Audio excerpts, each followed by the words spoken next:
Le rôle d'un média, c'est de porter un regard sur la réalité du monde, sur la réalité d'une société, éclairer l'actualité par un regard particulier. C'est ce qu'on appelle une orientation éditoriale.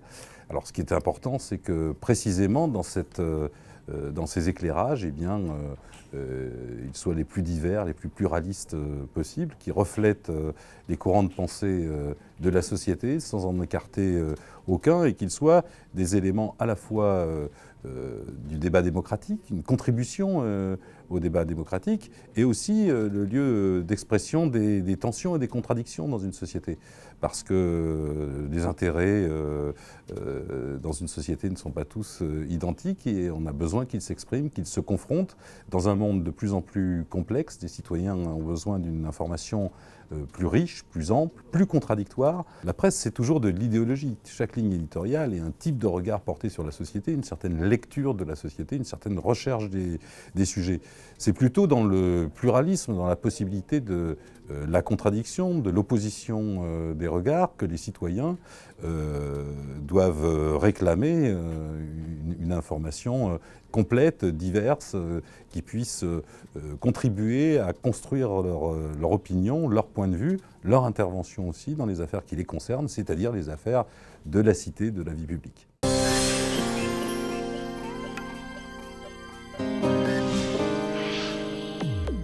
Aujourd'hui, la mainmise des grands groupes financiers. En France, il y a 9 groupes liés au CAC 40, c'est-à-dire à la bourse française, les plus grandes sociétés françaises, qui contrôlent l'essentiel du paysage médiatique français dans des groupes qui sont concentrés, qui comprennent à la fois la télévision, Internet, l'imprimé, la téléphonie.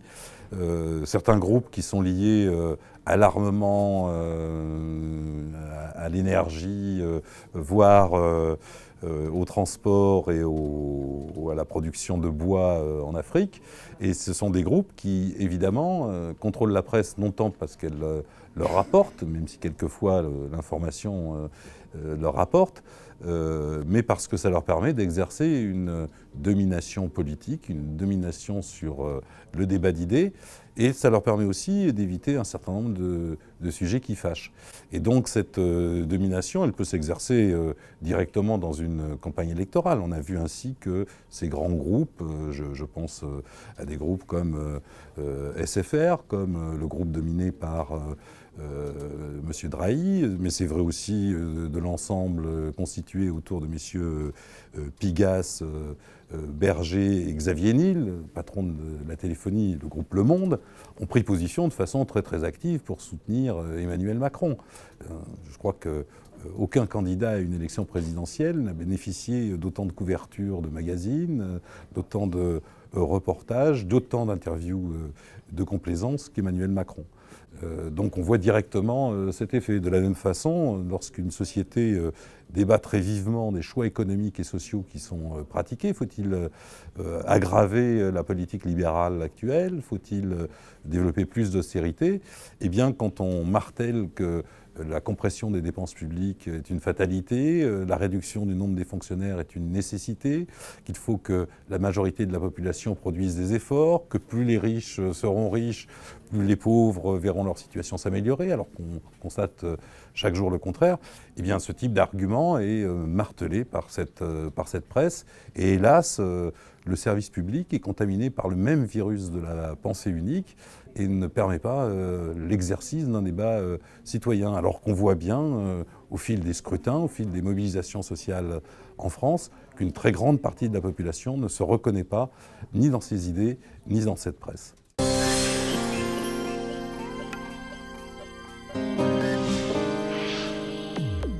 Il ne faut pas se faire d'illusions.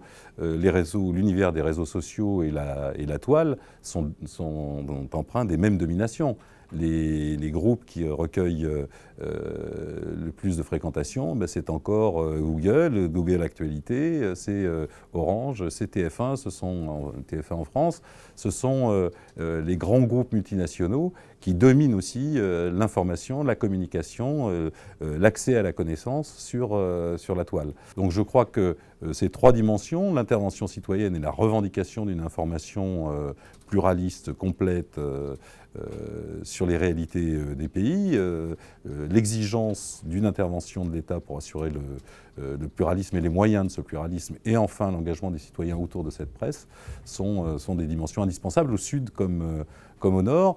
Il faut savoir que l'Europe, qui a été, j'allais dire, le lieu de naissance de la presse dans son ensemble, connaît une situation de régression très grave. En France, on compte aujourd'hui moins de quotidiens nationaux qu'il n'y avait de gazettes en 1830. Et ce phénomène qui concerne les journaux nationaux se vit également à l'échelle locale, à l'échelle régionale. Désormais, sur le plan de l'information locale, la France vit pour l'essentiel au régime du journal unique.